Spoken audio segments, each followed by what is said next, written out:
बॉलीवुड की एक ऐसी अदाकारा जिसने YRF के साथ काम करने से मना कर दिया क्योंकि वो उनके कॉन्ट्रैक्ट में नहीं बनना चाहती थी। वो अपनी आज़ादी के साथ अपनी पसंद की स्टोरीज पर काम करना चाहती थी और यही वजह है कि श्रद्धा कपूर आज स्त्री 2, स्त्री 1 जैसी ब्लॉकबस्टर मूवीज देकर बैठी हुई हैं, जिन मूवीज ने उनको बॉलीवुड में एक अलग ही मुकाम पर लाकर खड़ा कर दिया है। और अब उनकी नई मूवी ईटा का टीजर रिलीज हो गया है और ये मूवी एक बायोपिक स्टोरी होने वाली है वीटा बाई के ऊपर। अब वीटा बाई मराठी की एक लावणी डांसर थी। लावणी मराठी का एक कल्चरल डांस फॉर्म है और वीटा बाई उसकी बहुत ही बड़ी कल्चरल आर्टिस्ट थी और इस कल्चरल डांस फॉर्म में वीटा बाई को क्वीन समझा जाता था। लोग उन्हें इसलिए बहुत ज़्यादा पसंद करते थे क्योंकि उनका अपने आर्ट फॉर्म को लेकर डेडिकेशन एक अलग ही लेवल पर था। और जो इस टीजर में हमें पहला सीन देखने को मिलता है कि श्रद्धा कपूर का कैरेक्टर प्रेग्नेंट है, लेकिन बाहर उनको स्टेज पर परफॉर्मेंस दिखाने के लिए लोग मोटिवेट कर रहे हैं और बाद में वो परफॉर्मेंस देने आते भी हैं।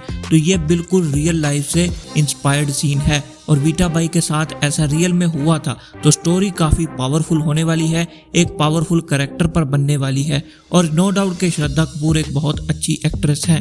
लेकिन टीजर में मुझे बहुत सी चीज़ें ठीक नहीं लगी, जैसे कि इस टीजर में बहुत ही ज़्यादा ब्राइट और एक्स्ट्रा विजन कलर्स दिखाए गए हैं। अब मैं जानता हूँ कि ये मराठी कल्चर का हिस्सा है, लेकिन बहुत ही ओवर हो गया है। और मैं ये भी जानता हूँ कि लावणी डांस फॉर्म के लिए 9 बड़ी सारी यूज़ होता है और ये काफ़ी ज़्यादा ब्राइट होता है इन कलर्स और वही मूवी में दिखाया गया है।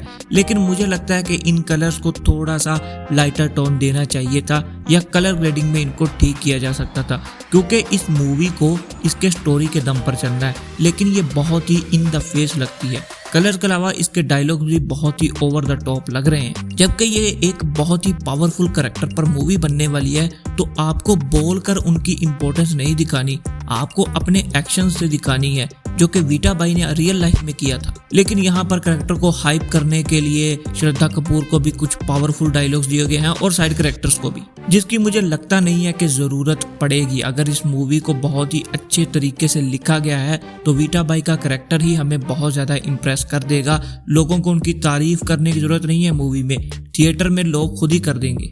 एक और भी मुझे टीजर में दिक्कत नजर आई, अब पता नहीं आपको ये दिक्कत लगेगी या नहीं, लेकिन श्रद्धा कपूर बहुत ही ज्यादा ब्यूटीफुल लग रही है मूवी में और हो सकता है कि आपको लगे ये एक प्लस पॉइंट है, लेकिन मुझे नहीं लगता, क्योंकि यहाँ पर कैरेक्टर से ज्यादा उसके लुक्स को इम्पोर्टेंट बनाया जा रहा है। देखो, डांस में लुक से ज्यादा आपकी परफॉर्मेंस मैटर करती है और ये मूवी एक कल्चरल डांस आर्टिस्ट पर बन रही है और वीटा बाई के लुक्स अगर आप रियल लाइफ में देखोगे तो वो श्रद्धा कपूर के साथ मैच नहीं करते। अब मुझे लगता है कि ये पूरी तरह से बायोपिक नहीं होने वाली, रियल लाइफ से इंस्पायर्ड मूवी होगी और हो सकता है कि इसी वजह से उन्होंने मूवी का नाम भी अलग रखा है और इसमें हो सकता है कि कुछ सिनेमैटिक लिबर्टीज ली जाएं।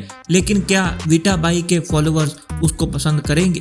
बॉलीवुड में कई बार ऐसा हुआ है कि सिनेमैटिक लिबर्टीज लेने के बाद जिस कैरेक्टर पर मूवी बनती है वो उसको अच्छा नहीं लगता। तो मैं उम्मीद करता हूँ कि वीटा बाई के रियल कैरेक्टर के साथ ज्यादा छेड़छाड़ ना की जाए और मूवी को ऑनेस्टली प्रेजेंट किया जाए। बाकी अभी तो टीजर आया है, जब ट्रेलर आएगा तो इस पर और बात करेंगे। तो उसके लिए वीडियो को लाइक करके चैनल को सब्सक्राइब कर देना, क्योंकि ऐसे वीडियोस आते रहेंगे।